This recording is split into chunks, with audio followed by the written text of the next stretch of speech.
Light combat helicopter, ये indigenous helicopter है और यह कारगिल से लेकर कन्याकुमारी तक किसी भी टेरेन में फ्लाई कर सकता है, कहीं भी फ्लाई कर सकता है, रात को भी फ्लाई कर सकता है, दिन में भी फ्लाई कर सकता है, वर्षा हो रही हो तब भी यह फ्लाई कर सकता है और साथ ही साथ अपने टारगेट को अटैक करने की भी क्षमता इस लाइट कम्बैट हेलीकॉप्टर में है। यह दुनिया के जितने भी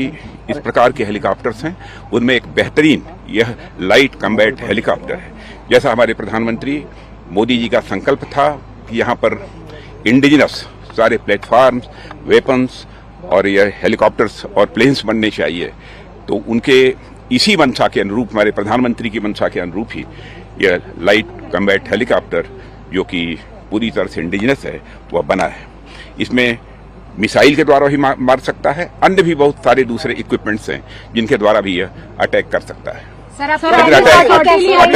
लेकिन अटैक उसी पर करेगा जो कि भारत का दुश्मन होगा।